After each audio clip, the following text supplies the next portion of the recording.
Ladies and gentlemen, I am the Dark Horse, John Bonhart, and this is the Sit Down Marks podcast.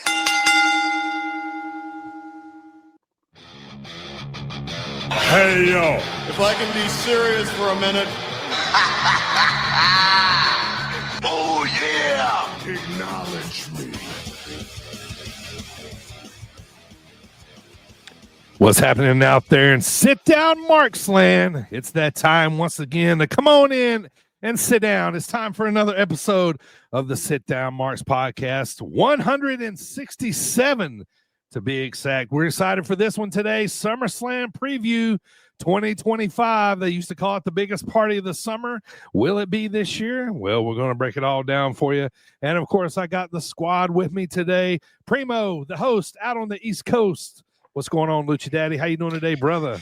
Not a whole lot, man. Happy that it is the summertime and it's supposed to be the greatest party of the summer, but like you said, will it be? Yep, we will decide. And the most recognized and traveled indie fan on the circuit in the Midwest, green hat guy. We call him Dylan around here. What's going on, dude? What's going on, boys? You know, we're vibing and thriving. It's the SummerSlam week. Time to preview the SummerSlam. We got 2 nights this year. That's a good thing, right? Two nights at SummerSlam. Maybe, know, man. Maybe. Maybe. We'll have to see here if we, what we're thinking about this card. But nonetheless, 2 nights outdoors, MetLife Stadium. Supposed to be big. Man. We'll break it all down here coming up shortly, but we want to thank everybody watching on YouTube and Facebook right now, and everybody joining us on sitdownmarks.com. Thank you, guys for gals for joining us today. We're excited to get going on SummerSlam, but before we get started, we got 5 topics in the world of pro wrestling. We call that the hot start around here. Primo, if you will. If you will, baby. Topic number 1, let's kick it off, boys. Wrestling, especially WWE, has felt a little, I don't know, like it's felt like there's a big hole since Seth has left with injury, because that was kind of like the biggest story going on in wrestling. It's Bronson Reed's carrying around the Money in the Bank briefcase. We don't know kind of what's going on with that, but I think it's definitely taken away from WWE, and I kind of wanted to see you guys. I felt like it kind of sucked the wind and the momentum out of it, because Seth was the story, you know what I mean? To me, when he got hurt, Cena was kind of the side story. He's the final tour, type, and now Cena kind of becomes the big story. And I just don't know if it's good enough, you know what I mean, to carry interest, and that kind of stuff, because we're all kind of waiting on this, cash in and the new faction that Seth had. Seth's your boy, Primo. What do you think, man? I mean, I definitely agree that there has seemed like something was either missing or falling flat since Seth's injury, and we never like to see Seth gone. So I do agree with that. I mean, I do know that he has till June of next year to cash that Money in the Bank briefcase in, and it would be very strange if they let Braun do that. That'd be weird. But I mean, it seems like they've still just been letting Braun and Bronson just fight everybody. But beyond that, we still it's kind of like these guys are just kind of waiting for Seth to come back, but he's definitely not coming back anytime soon. Right. Yeah, I agree. He was, like you said, DB, he was such a main focus of the show. Him being out of the picture, it kind of feels weird. I kind of don't know if Braun is like ready for that level. Like LA Knight, they were heating up. Sure. He, I don't think he's been on TV at all since the injury, unless I just don't remember it, which is possible. Like Robin came back. Was Seth supposed to be in that tag match? Was it supposed to be something different? How thrown together is all of this? Right. I do like what Braun is doing. I'm just not sure it's in that same level it was with Seth, if that makes sense. Right. It was funny you say Braun. Like, it sounds better than just saying Braun to me, because I feel like when people say Braun, we're talking about LeBron, Yeah. But yeah, it was. I'm gonna just throw this out there, man, just for the sake of wrestling, right? Like, we're not being worked here, are we? Like, Hey, you never know.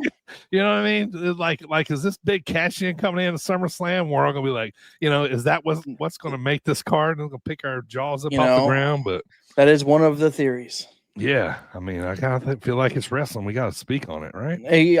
Nothing is ever a sure thing. We know that, and we can never, let our guard down. And if WWE loves anything, they like a gotcha moment. So sure, yeah, anything can happen in the World Wrestling Federation, pal. That's right. And if they are working us, don't worry. They're going to have a documentary on Netflix telling us everything in like 2 weeks, telling us how they got us, and we got you. Look at that.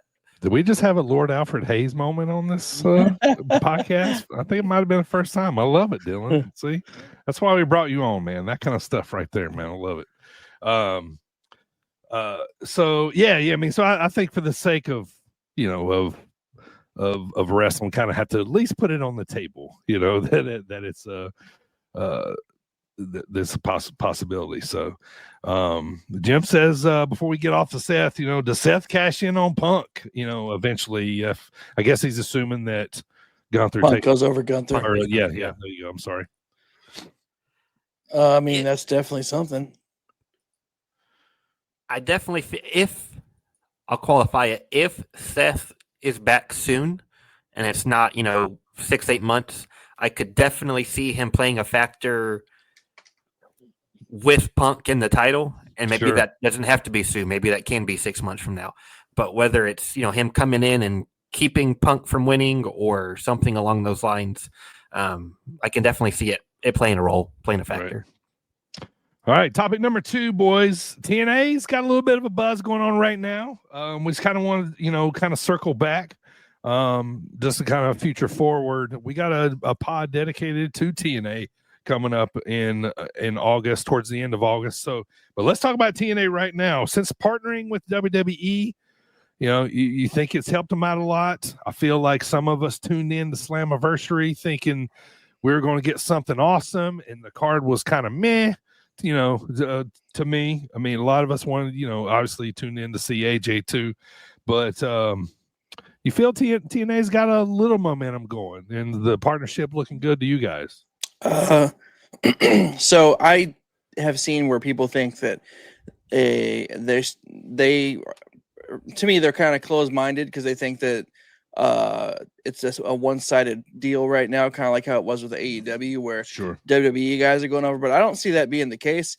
In my opinion, WWE, this large promotion, is being nice enough to give TNA the exposure. So that's definitely something they're getting out of the deal, if anything.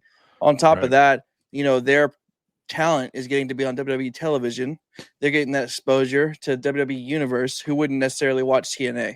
So overall, though, I agree with you about Slammiversary. That, I mean, I watched it for the Hardys. I watched it for the X Division match. I watched it for AJ. But it was kind of mid. But yeah, no, I mean, I think that they are getting something out of the deal. Sure. Yeah, I had pretty high expectations for Slammiversary, so I was kind of let down because I was expecting, like a show of the year contender type event, and it didn't get there for me. Just personally speaking, anytime you go over 3 hours, I kind of start to lose interest in your pay-per-view, but that's everybody nowadays. Right. I agree with a lot of what Primo said. I definitely see the perks of the relationship. I definitely think it is helping, just because, if nothing else, more people are talking about TNA, whereas not too long ago, any discussion about TNA was hard to find. Sure. I really think with both Trick and JC holding TNA titles, I think Bound for Glory will be the big, win it for TNA, whoever that is on each, in each division, men's and women's. It'd be the big push that, we got to do it for TNA, do it for the company, get that big, babyface, go TNA type pop at Bound for Glory. Yeah.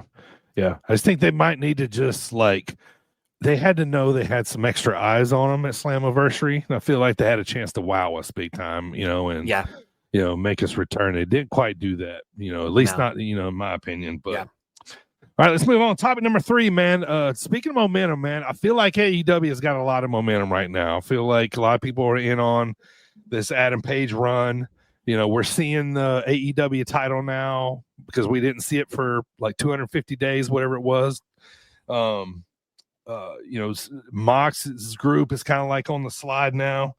You know, I just feel like they got a lot of momentum going on, man. And believe it or not, dude, like, you know, Dynamite was awesome last night. This new Young Bucks thing they're doing is really getting over, man. That's the crowds so are funny. It is, dude. Yeah. I was wanting to get your guys' opinion on that because last night against the Outrunners, that was gold, man. That was awesome. Like how they were being treated, it was great. Treated like jobbers. They didn't even get an entrance. They didn't even get a nameplate on the thing. It just said talent name and then stats go here or something like that.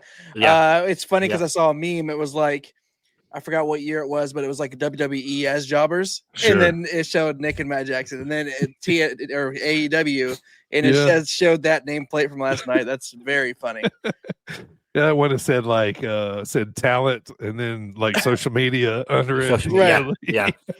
Yeah. This is good stuff, man. This is how you bring people back. I really do believe that. Yeah, like you said, last night's show I thought was really good. I like seeing Athena and Billy on regular TV, not just Ring of Honor. That's really cool. Yeah. This whole, you know, Hangman TA we got here. Right. I love it. You know, it's over. Great baby face. Everybody loves it. Yeah, you know, really good momentum coming out of that pay-per-view. Yeah. Just announced pay-per-views. Still hot. Yeah. That's going to be good. Unfortunately, Ospreay's hurt. Yeah. That'll hurt, but thank God they didn't put the title on him yet, because that, you know, kind of would have been really bad. But like, I still think he's in for a big run later. Yeah. They just announced Wrestle Dream is going to be near you in October, Dylan, in St. Louis. Yeah.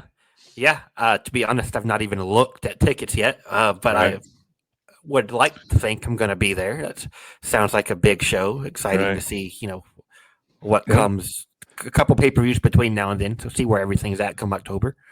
Yeah, what do you think about AEW too doing these like residencies in places where they stay for like they've been in Chicago for like almost 2 weeks, right? Like the Aragon Ballroom, at least, which is an awesome backdrop. Yeah. And then they announced that they're going to be in Chicago for World's End, which is their last pay-per-view of the year in December. So they're hitching on Chicago a little bit, man. You know, stealing those. You know, hoping no CM Punk chance break out. But most of the AEW fans, I feel like, are hardcores. So, you know, they don't want to hear none of that CM Punk chance anyway. But I feel like they're doing well. Right now. I mean, you know, if you look back at it, Tony Khan's, he's not on social media saying too much dumb stuff right now. Seems like he's paying more attention to the product and seems to be working, you know, if you ask me, really. So, yeah. Topic number 4, boys. Let's get back to WWE. Let's talk about them for a second. 2 things. Primo, I want to start with you first, man. I haven't got a chance to see it yet. Dylan, you might have, but you've been checking out some of the Netflix series, Unreal. It's pretty behind the scenes, right? Yeah. So it's really behind the scenes. As far as what you would normally see in like a 24 or day of the specials they do on YouTube. Stuff or stuff like that, but Unreal is more than that, like to the point to where they even show like, you know, Gorilla going through certain things. I won't spoil it for everyone, but going through certain big moments where they did like a whole thing there. You know, they talk about how things are going to be set up. They go through things like how matches are built, like how certain matches that we have seen were built this year. They even several times they go into the writer's room and talk about how, like, you know, 11 days out from I think it was 11 days out from maybe it was WrestleMania. They were still talking about like who was going to do what. And so, I mean, it's really, so one of my guilty pleasures that me and Mrs. Primo like to do is watch trash reality TV. Sure. But I actually really guiltily enjoy this, even though it does pull the curtain back a lot. Right. Yeah, there's a lot of hardcores, guys like Bully Ray, that think it's, pulled back just a little too much, especially for people who are, I mean, of course we know how it works, but, like my mom, she's been in wrestling watching wrestling forever. She's going to love this kind of stuff because, it's back, I think you said there's a lot of F-bombs. Yeah. Like I said, the Triple H, he acts like he's a coach on Hard Knocks. He says F-bomb every other sentence. But I'm interested to check this out though. Yeah, I kind of have mixed feelings, and like I've had trouble justifying my feelings to myself, been in my head all about it, because like on one hand, I absolutely love the like nostalgia based podcast, like a Bruce Pritchard, a Jim Ross, a Tony Schiavone, where they get like behind the scenes and tell you all the different stories. But that's from stuff, like 30 years ago, not stuff from like 3 weeks ago. Right. And so like on one hand, just like the idea of, hey, we're doing a documentary where we go in the writer's room, I just hate that. I'm like, people have been blackballed from the business for like less than that. And now we're going to make money off of it because we're TKO and WWE and The Rock and all that. So I don't know. Like I haven't watched it yet, so maybe I should just not say anything until I've actually watched it to see what it actually is. Yeah. But I'll probably check it out eventually. But at the same time, I'm like, yeah, it's just 5 episodes. What are we doing? What are we doing? Like, let me ask you, Primo. Does any of it? And I've heard some people talk about this, and somebody's kind of mentioned in the chat. I want to ask: does any of it seem staged to you?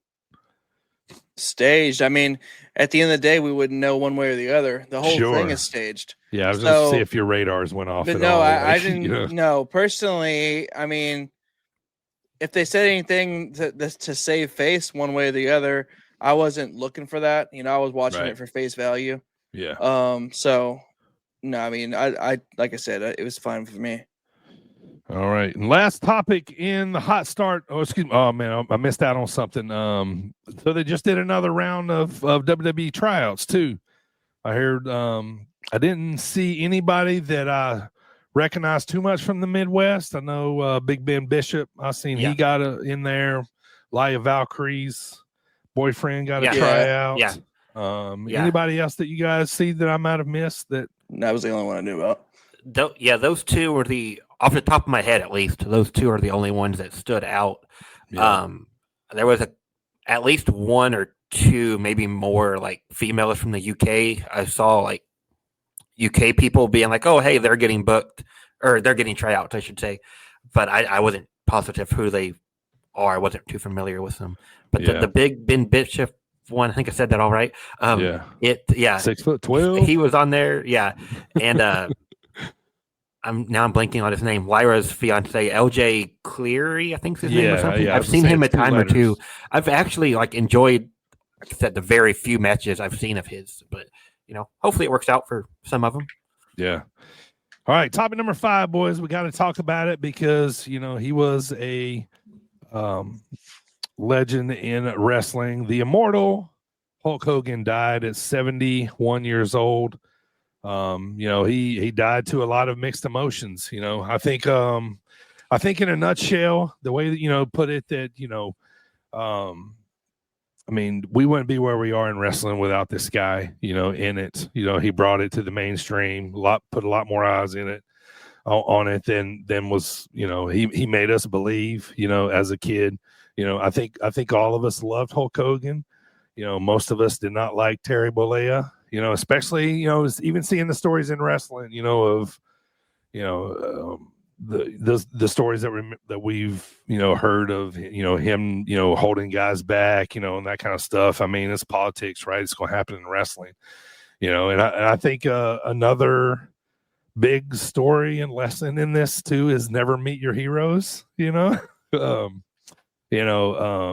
So, this guy said a lot of bad stuff, Terry did, but undeniably, we won't be where we are in wrestling without Hulk Hogan. To me, like, I'll always remember, I think it, January 23rd, 1984, Madison Square Garden, he's walking through the tunnel with American Made on his shirt. Like, I remember, I didn't watch it live, obviously, but, I was like 9 years old then and starting to figure out who, Hulk Hogan was. And, I didn't know a whole lot about the Iron Sheik then, you know what I mean? But, Dad would, tell me stuff. But, I remember, the red shirt that said American Made on the front, and he's walking through the ring. And before he even took a bump, like I'm already engulfed in like, the look, and he goes out and wins the title and, goes on a hell of a run. And, we all kept up from it. We watched I watched cartoons with this guy on it when I was a kid. He's a huge part of my childhood. Flair was my guy, right? And I watched NWA, and I grew up on NWA. You know what I mean? But like Saturday mornings, like I'm watching the cartoons with Hogan, Junkyard Dog, Rockin' Wrestling, and it was. Hulk Hogan was on cereal boxes and, and stuff that I was buying, as a kid, like, huge influential part of the business, and like, WWE, he got like 3 10 count bell salutes, whatever. So, WWE does a really good job of putting these video packages together to kind of, they kind of touch you on the inside a little bit, you know what I mean? And like, I watched Raw last night after I got back from vacation, and I'm watching this, and I'm like, a big part of my childhood died. A big part of wrestling died. I do think Hulkamania, will live forever. How could it not? You know what I mean? But, I think most people, and shout out to those cities, like Cleveland and Detroit, where they were at, where they had these 10 bell salutes, that they didn't, take over the show and sabotage it, and I thought it was done well, and I thought it was done right, and I'd be remiss if we just passed on by it, because he said a lot of bad things in his life. But what do you guys thoughts? So first and foremost, I think that it's important to differentiate the man Terry from the wrestler Hulk Hogan. 1000%. And and that's exactly the way I'm taking this. As far as it is in his personal life, sure, everybody knows what happened there. But as far as the wrestling business goes, yeah, undoubtedly, the wrestling business wouldn't even be where it's at today without Hulk Hogan. Sure. As far as that's astronomical popularity around the world, around media and culture, around crossovers and everything, like you said, the Rock and Wrestling Connection, everything and all that in between, and all of the influence he had in that.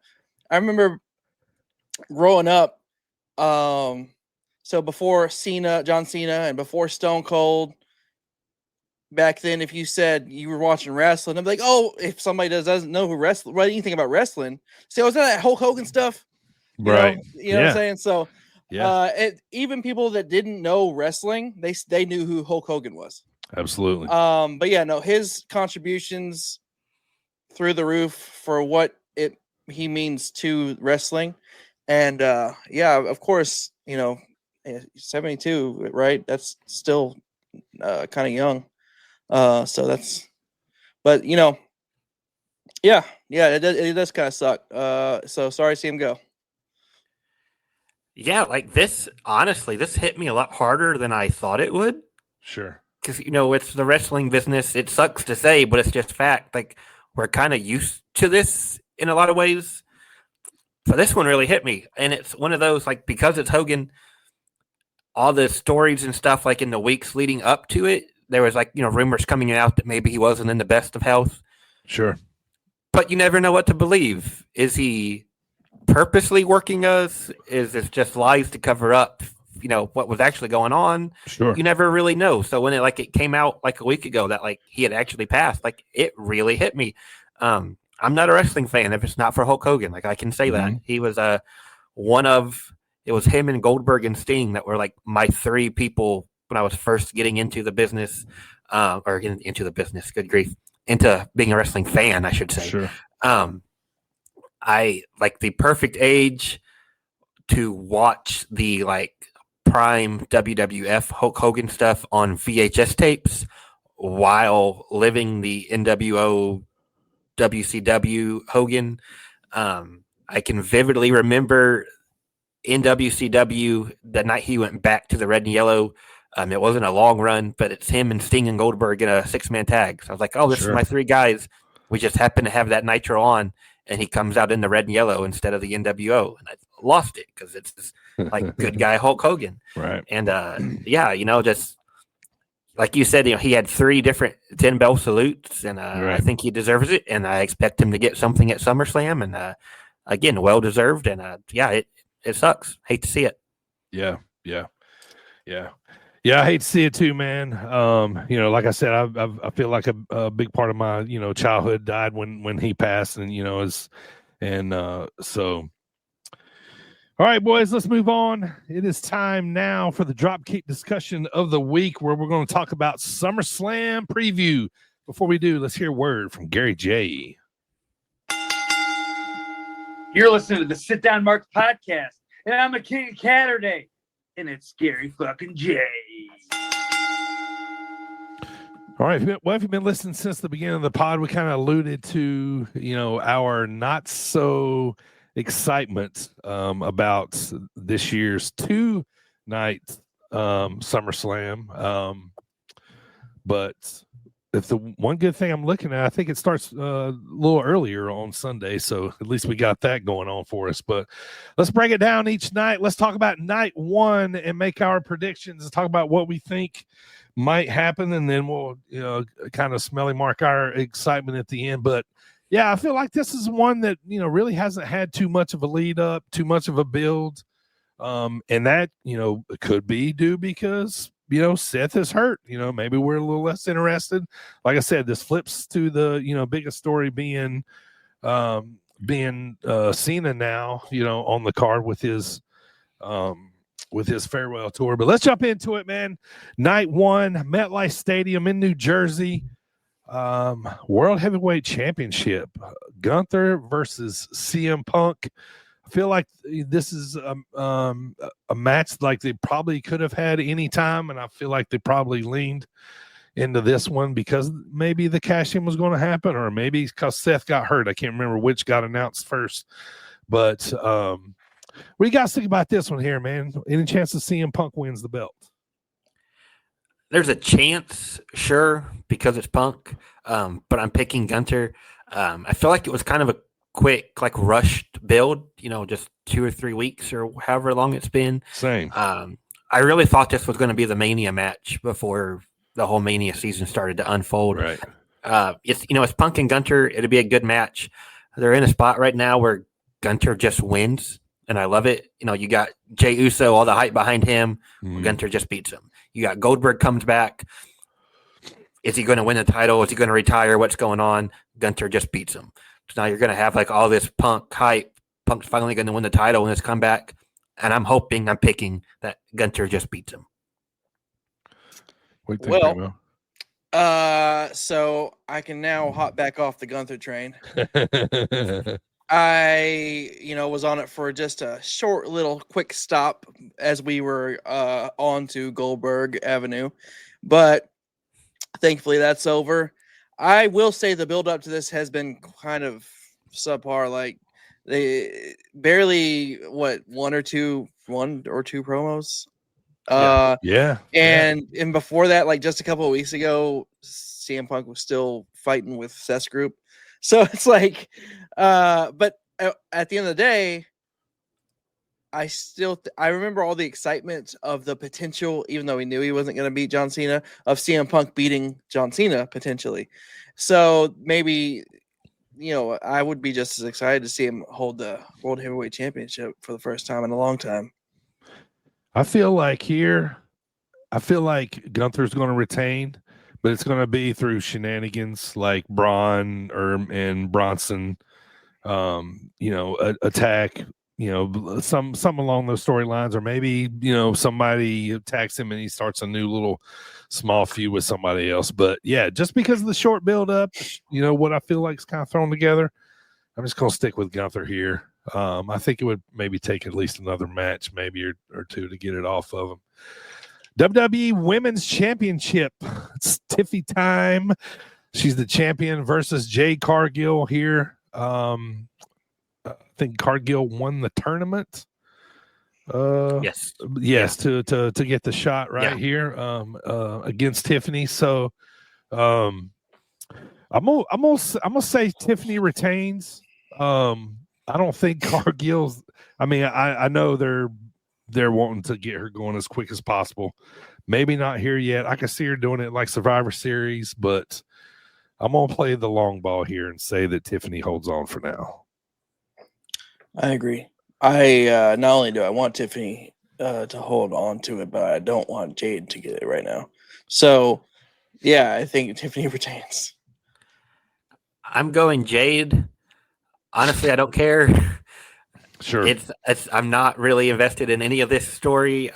Tiffany's had the title for quite a while now. It was, before Mania, before the Rumble, I believe. Yeah, she cashed on that. She's had it quite a while. So I think SummerSlam, the big deal. They'll put it on Jade and see what they got with her. Yeah, and also too, like, I'm just flat out not really interested in this match. The other women's match I am, but this one not so much. Yeah, there's no heat. Yeah. There's no heat in this one. No. Yeah, but all right. Can't believe I'm saying this, dear Lord. Randy Orton and Jelly Roll versus Drew McIntyre and Logan Paul. Man, I can't pick. You know what I mean? Jelly's a celebrity. He did the Black Hole Slam. Good God. He sure did. I just can't pick. I don't know, man. Drew just came back. Give me Drew and Logan Paul. Randy takes the pin, though. Jelly's just going to be there for show. Now, they don't let celebrities lose. I know. And that's the problem here. Hate it. But unfortunately, you're standing across from two athletic specimens, Drew McIntyre and Logan Paul. Randy Orton is just unfortunate that he has to be tied to Jelly Roll in this, because I'm picking Drew and Logan. I'm not. Okay, so true story. I'm driving today. Jelly Roll. I can't talk now. I start trying to put over Jelly Roll and I just can't do it. Right. Jelly Roll song comes on the radio, and I did not change it for the first time ever. And I thought about DB the whole time. I don't know if that's weird or not, but I thought about it. Good things about this pay-per-view. Jelly Roll and an outdoor pay-per-view. So the one thing I actually like about this feud, Logan Paul, Mr. Outsider himself, having the Jelly Roll hasn't earned his spot. He's not a full-timer like us. That's the funniest part. I did enjoy. I did enjoy. And that's about as far as I can take the compliments. Sure. Again, at SummerSlam, give me Randy and Jelly Roll. I don't know. It's going to be a feel-good moment. Going to win, but I don't want them to win. Yeah. Randy and Drew, Randy and Drew can carry it enough. It'll be a good match. I think it'll be fine. But, I just What's the worst spot Jelly takes? Think he takes a choke slam or something? He'll take a Claymore. He'll take a Claymore. He already did take a Claymore. Yeah, that's true. Yeah. If it's something that the only way they can get me off the hook if it's something that turns out to be funny. You know what I mean? If they get me in then laughter, then I'll laugh. I mean, hey, look, I'm in kinda one toe in out of 10 because he's not singing. As long as he ain't singing, as long as he don't you don't know that. You don't know that. We don't. I was just about to say that, but we don't know yet. What did you just put in the universe? I know. It's terrible. All right. Women's Tag Team Championships, the Judgment Day, Raquel and Roxanne versus Charlotte Flair and Alexa Bliss. This is a title change here. Now, not only do I agree with you that it's a title change, but I gotta say I've been I've been enjoying the frenemies thing that Bliss and Charlotte are doing.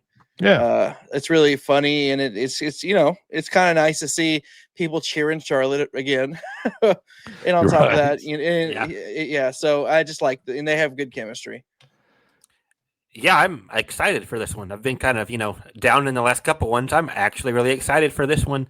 Been a fan of both Charlotte and Alexa for a long time. It's nice to have both of them actually back on screen, and they're not in a story where the whole focus is people being negative about the story. Nice change of pace. I like all the stuff with Judgment Day. Liv being out, is Roxanne in? What's going on with her and Dom? Is anything going on with her and Dom? And yeah, I'm excited. I'm going title change. The line Charlotte had when they set up the match, when she was like, "Oh yeah, I just talked to Aldis or whoever SmackDown's GM. I just talked to Aldis and we got a title match." And Alexa Bliss was like, "You can just do that. Like you can just ask for a match." And she was like, "Yeah, I'm Charlotte." Like, yeah, I thought that was a fun nod. Yeah, I'm excited for this one. New champs. That's funny. Yeah. Last 2 matches for night 1. Sami Zayn, Karrion Kross. They've had a little feud going here. I feel like Sami just makes more sense to win because it kind of keeps him up moving forward. If Karrion wins, it's kind of like, unless they got plans, he always loses though. Yeah, I know. That's what I'm saying. So, he wins. He's probably going to attack him. He needs on a victory on Netflix. He does. You guys think Karrion maybe? I want Karrion to win just so big to give him that. If we're going to keep elevating him and not show that he's getting shit on again, I think he needs a victory. Yeah, I'm going Cross. I think basically everything what Primo just said. And I feel like this, at least night 1, I feel like it's pretty babyface heavy if we're on the right side of things here. Gotcha. Yeah. So I could see this being a Cross win. Sammy doesn't lose anything. Like, he's golden. And I can see this being Cross getting the win. I got this guy right here. We're usually on the right side of things with these predictions. Because of that. All right, last match. Roman Reigns, Jey Uso versus Braun Breaker, Bronson Reed. What do you guys think for this one? How's this one playing out?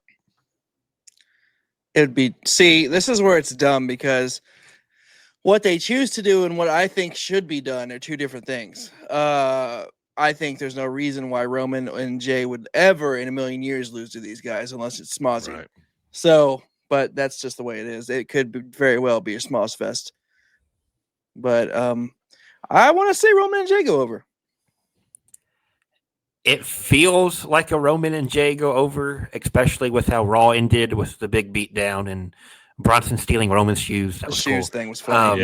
Yeah. But like, if Braun's going to have any legs moving forward, I feel like they have to win. I just don't really see it happening. I do think, not to go way in the weeds of the storyline, but like when Seth was the leader and Braun were just kind of at his side, that's one thing. Now with Seth being gone, Braun Breaker's kind of taking that lead. I want to know like why Bronson is okay with the other Braun just like being the leader. Like why is he going to sit in the background? So sure. I wonder if they like break them up pretty quick and go with something with them. Or, if we're all just being worked and Seth shows up. Saturday part night, of me like really hope so.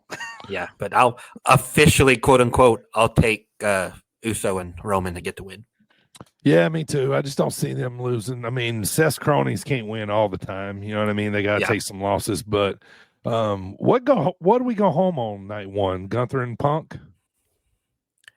The promo or the beatdown? The you match. mean for SummerSlam? Yeah, I'm sorry. SummerSlam. Okay, yeah. You think that's the main event night 1, Gunther and Punk? Yeah. If this match with Roman and Braun in it, it goes on early, and then Gunther Punk is the last match. That might make me have to think a little bit. So it's probably going to be that Jelly Roll tag match, and they'll get the win, and they'll go off the air with Jelly Roll, singing. Right. That's how we do it. That's probably how it is. I mean, the internet's saying that night 1 main event is Gunther and Punk. Okay. All right, let's jump to night 2. Probably the main event. The champ, John Cena, versus Cody Rhodes. This is the street fight. They've run this back. I feel like this probably it feels like time for The Rock to come back. You know what I mean? We haven't really touched back on that. So, yeah, give me Cena to retain with The Rock return. I mean, I'm just happy there's not going to be any Travis Scott. That's for sure. Yeah. But also, everybody's been rumoring a double turn. Everybody's been rumoring that. I mean, Cody had the watch on. He had on the glasses, the subtle hints. But also too, it's like we're at the halfway. We're over the halfway point now. Yeah. Of John Cena's year, and you got to feel like the closer it gets to the end, the more it's going to be like the cheers are going to be inevitable. Right. Yeah. Oh yeah. So might as well lean in the baby face, huh? So like something big has to happen. WrestleMania kind of sucked. The main event I'm talking about, Cody and Cena, it wasn't the best. It wasn't great. This is a street fight. Like whether it's a double turn or Rock coming back, something has to happen. It can't just be Cena hits him with the belt again and gets to win, or Cody gets roll up and gets to win. Like something big has to come from this. Right. Because there's so much we don't know, I'm kind of torn. I'm expecting that, like at least a run-in, if not multiple run-ins. I'm sure. Oh, I shouldn't say I'm sure. I have a feeling it will be a good match. If Cena wins now, I think he holds the belt all the way until his retirement.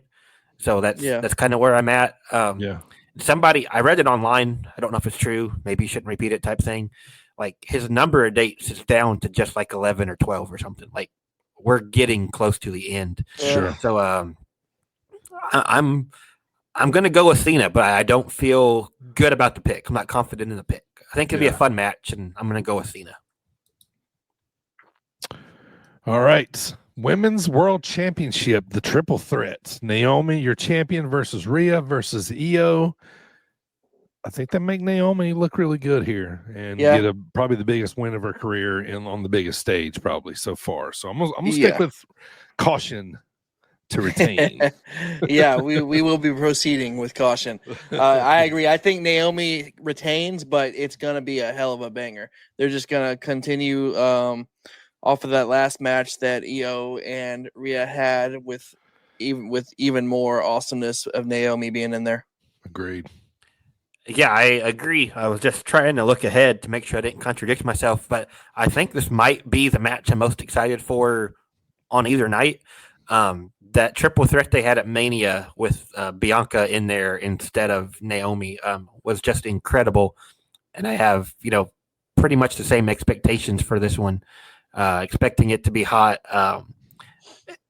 You can make a case Io Sky is the best wrestler in the world right now. Right. As far as in-ring goes. I think it's going to be pretty awesome. And just make it a clean sweep. I'm going to take Naomi to retain.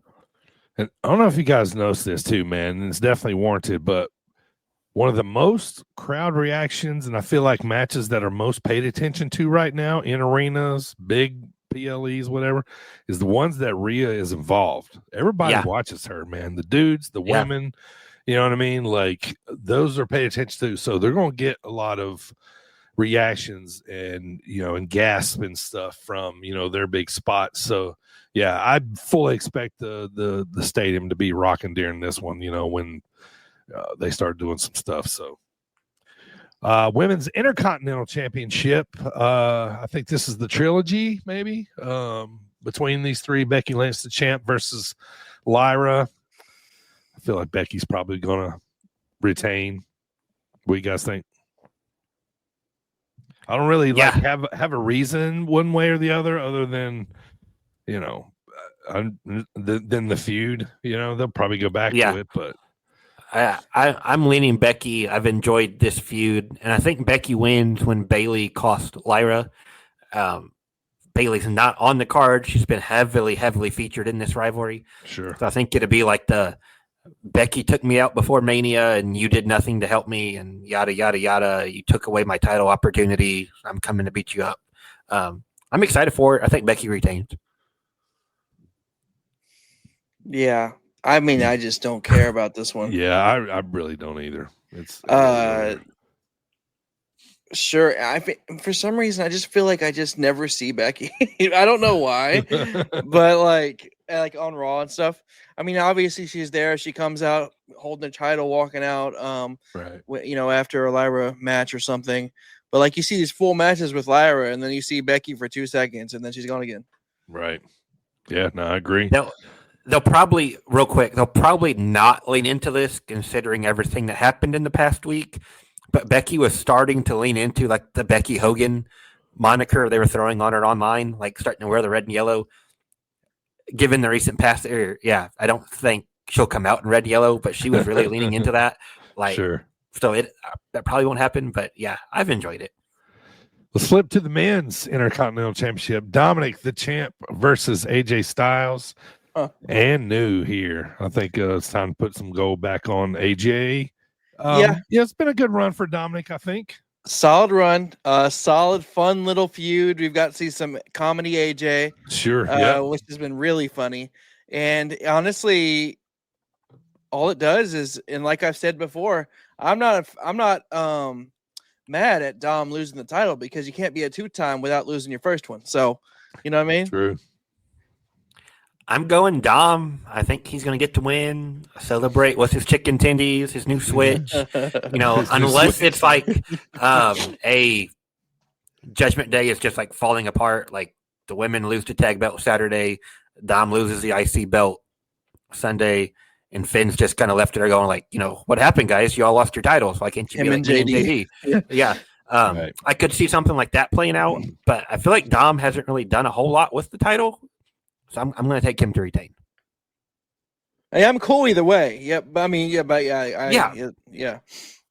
I'm not complaining if AJ wins, but I'm taking Dom. All right, final two. United States Championship, Solo Sikoa, the champ, versus Jacob Fatu in a steel cage. What happens here?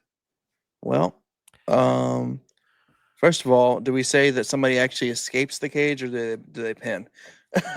Right. Yeah. I feel like we don't get enough escapes anymore. But I don't know. I mean, I'd like to see Jacob get the belt again, but I feel like that's not going to happen. I feel like Solo's going to retain. Yeah, me too. I feel like he needs some sort of big win for him, kind of. I'm leaning the same way. Primo kind of nailed it. I'd love to see Fatu win it back, but I'm kind of leaning towards Solo. If you're going to take Solo and the MFT seriously, they got to get some wins in here somewhere. And I meant to look this up before the show. I should have. I feel like it's been a long time since we had a cage match at the SummerSlam. I know Brett Nolan was in '94. I was trying to remember like Triple H Mankind '97. It feels like it's been a while. I'm excited to see. I think they do more cage matches on TV nowadays. Yeah. Right. Yeah. It'll be good. I'm excited. Yeah, it's not as much like a pay-per-view match, anymore than it used to be. Yeah. All right, last match on the night 2 card that I have listed down here, your scramble match for the night, if you will. The WWE Tag Team Championships, the Wyatts, the champs, versus Andrade and Ray, versus DIY, versus the Motor City Machine Guns, versus Fraxium, versus the Street Profits in a TLC match. This will be fun as shit to watch. Yeah, this is my shit. We know this is going to be an absolute car crash, but I'm going to love this. Yeah. Who's your pick out of all those? I think either Wyatt 6 retain, or honestly, I don't think Street Profits held it long enough. I'd like for them to get it back. Okay. I had to pull up the list of names again because it's so long. You gotta take everything. First, I'm just really glad this match is happening. I feel like the SmackDown Tag Division, SmackDown Tag Division has quietly been killing it for a while now. They missed Mania, but then had that wild triple threat TLC match on the SmackDown after. So I'm glad this one is on the actual pay-per-view, especially considering it's 2 nights. I feel like this is a good spot to get the belts off the Wyatts because they don't have to lose. Sure. Somebody else can grab the titles. I'm going to go DIY, and that's just kind of a random. I'm just kind of throwing it out there. Sure. Let's see if it hits. But yeah, this is going to be a car crash in the best way possible. Yeah. I think Fraxium was probably going to shine big time. A lot of people going to find out about them. I forgot about Penta. Sorry, I didn't mean to cut you off. That's all right. Give me some new flavor. Yeah. I'll take Fraxium. Yeah, Ray and Andrade. I might change my pick. I'm going to change my pick. Ray and Andrade. That's what I'm going with. Speaking of Penta, no match on SummerSlam, huh? See. Yeah, I guess not. I didn't see him anywhere. He was just on that Mexico tour on the card. Yeah, true. All right, so 2 nights of SummerSlam in New Jersey. Let's smelly mark how excited we are for this. I think kind of maybe going through these matches a little bit, it ticked up just a hair for me. Yeah. Still not much. Yeah. I mean, I don't know. I ain't going to shit on it too much, but like excitement level, maybe a 7. I'll be doing independent shows this weekend, so I'm watching both Sunday morning and Sunday night. But about a 7 is probably fair. Could be one of those where we think it's not going to be a banger and it ends up being one. Right. So, but out the gate right now, I'm with you on a 7. I'm lukewarm. I'd say on it. There's certain things I'm excited about, but overall, I feel like I could probably take a lot of bathroom breaks. Right. But no, it's 7's fine. Well, between the 2 nights and, approximately 1,500 commercials, you'll have plenty of time for your bathroom break without going during the actual match. Just running through it, like night 2 actually looks like I'm fairly interested in night 2, I got to say. I'm kind of glad that is on Sunday since we're going to be busy Saturday. I'll go 7.5, and I expect it to be lower coming in. I think we kind of talked myself up the excitement level. Sure. The SummerSlam, I don't love the 2-night shows, but it is still the SummerSlam. You got to have, it's going to be fun. Yeah. Right? I hope it's got to be fun. And as long as the Cena-Cody match just doesn't end the weekend on a big down note, it'll be good. And I think on paper, that's what got us excited, is talking through it and reading it out on paper.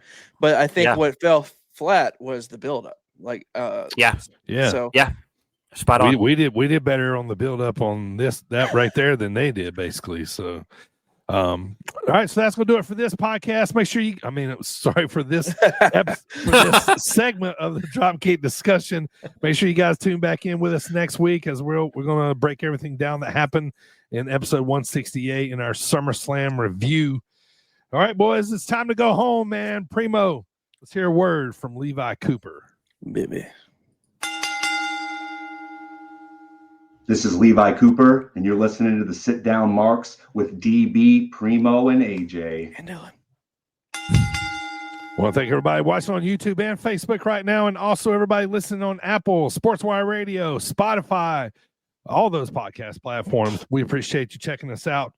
All right, want to remind everybody to follow at Sit Down Marks on all social media, or head on over to sitdownmarks.com and subscribe there to our YouTube. If you got a product or service you'd like to get over to the Sit Down Marks fan base, give us a shout at dbonthemic@yahoo.com, or you can hit us up on any of our socials. I want to also remind you, too, that our YouTube series, Dreamwave Prelude Volume 2, available right now. Just go hit up our live or playlist section on our YouTube page and check out Volume 2. Volume 3 is coming in early September, as we're about to record some more content this weekend at Dreamwave. So make sure you go check that out before the next show. Dylan, we got a big weekend of Dreamwave coming up, brother. Let's talk about that, man. 3 shows in 3 nights. Uprising 6 on Friday. Free show to the public. Taste of Illinois Valley on Saturday at 1:00, and then the hands were dealt, a brand new concept in Dreamwave where all the matches are a mystery. You don't know until the cards are drawn, like a lethal lottery type. So big weekend, man. I know no matches are announced for Saturday night, but what are you excited for Friday and Saturday, the free show? Yeah, let's just kind of highlight these here real quick. Friday night, Uprising always delivers. That the 2 title matches, they can't miss. Maggie Lee defending against Jada Stone. That's the women's title, the big title. Maggie's had the title over a year now. They're both 2 of the most recent signings to TNA. This should be fun. Excited for it. And then we got Laney Luck making her Uprising debut, challenging RJS for the alternative title. Rebecca's held that title since April of last year. Came out in a DeLorean at the last show. Right. I'm starting to think she's never going to lose, so I'm not going to pick against her. But Laney's been killing it everywhere. Excited to see her added to this roster. And, Megan Bain and Becca, how do you go wrong with that? They're going to kill it. Excited for Friday. The free show Saturday, I'm going to be honest, this is not a knock towards anybody. I expected the free show to just kind of be mid. considering their show on Friday and a show Saturday night. This free show is absolutely loaded. We're going to crown new tag champs, tournament final. Shout out to new guys, had to drop the belt. We got the Hype and Banga Matthews. How is that match not going to be exciting? Right. That's going to be 90-0. And then old Coco bringing in that alternative title, Cody Lane defending against Solomon Tupu, Jay Marston, and Christian Rose. I said in my preview this week, you give Christian Rose enough shots at gold, he's going to get there eventually. Absolutely. It may not be this weekend, but it's going to happen. And, the rest of the card, Channing Thomas and Hartenbauer for free. Yeah. Really? Like, that's going to be awesome. And like you said, we wrap it up Saturday night, dealer's choice. Nobody knows what's going to happen. I'm begging. My name doesn't get drawn. I don't want to get in the ring. But please give me Adam versus DB in a tuxedo match. Please let that be a draw. Let's make it happen. Come on. Let the luck be in our favor. Oh, love it. I appreciate it. Ratings. I don't think you're going to see me in action in any kind of ring. Nobody wants to pay to see that. No, that's awesome. Yeah, man, excited.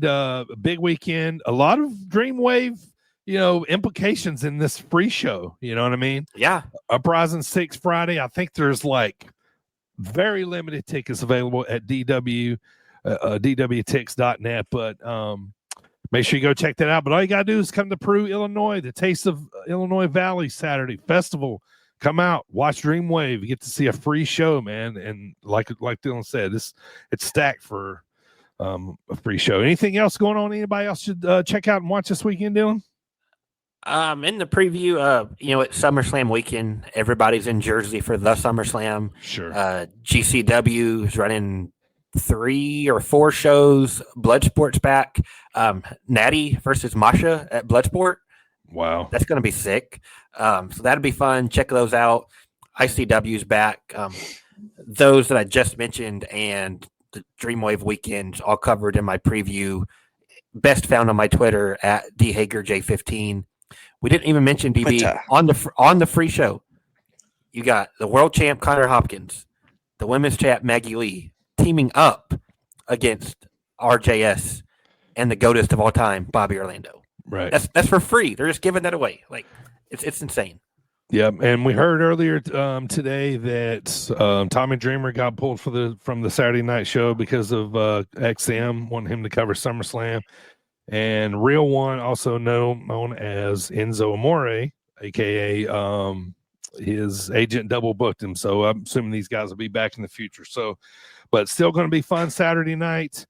Dreamwave is still going to be full of surprises. So, in case you haven't seen, Jay has had a lot of posts online about anything can happen, anyone can happen. So make sure you tune in on IWTV if you can't be there live, and show up early. Come support us. The stars of the future are going to be on Prelude, so make sure you come out early and check out the pre-show, because that's where Prelude is taped at. So want to remind you, we got a Discord. If you're interested, hit us up on social media. We'll send you over an invite. Come talk wrestling with us. Come argue with us. Come argue with me. All that kind of stuff. Yeah, come argue with Primo. I like to argue with people. That's incentive there, right there. So come check it out. Also, want to shout out our brand new listeners.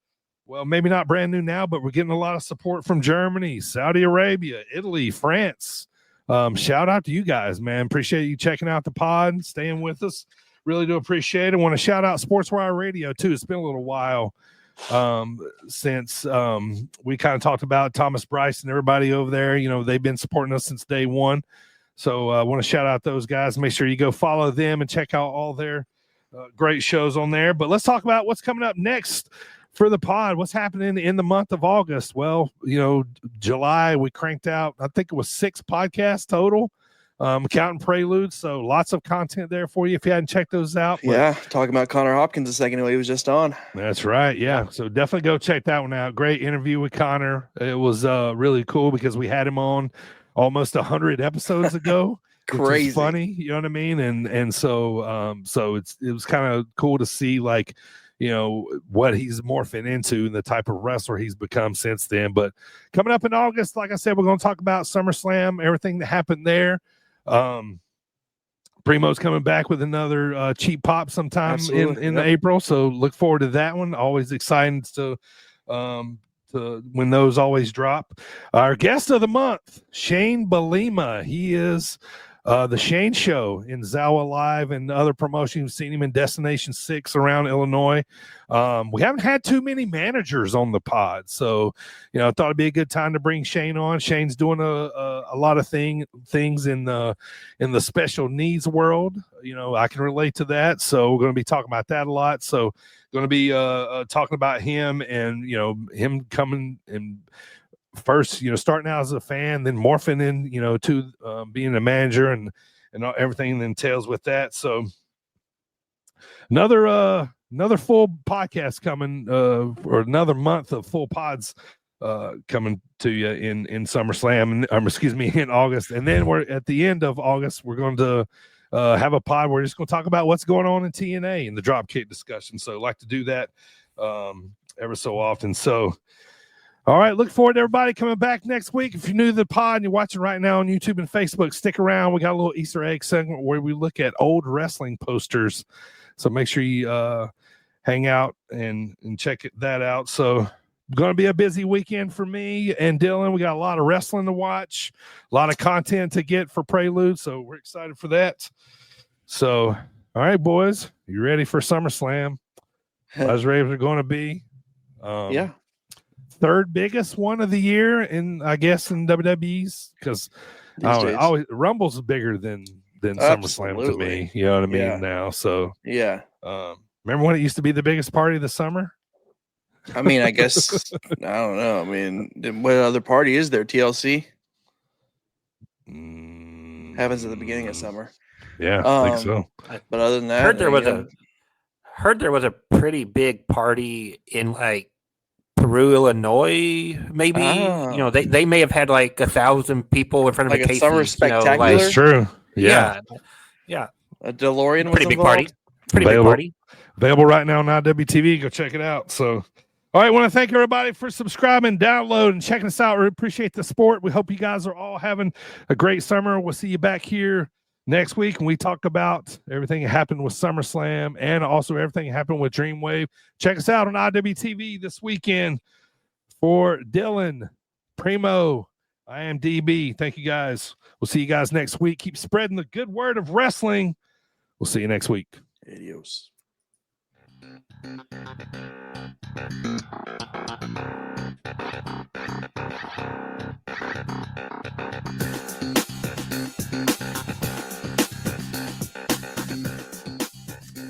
All right, today's Easter egg poster, SummerSlam 2006. Nice.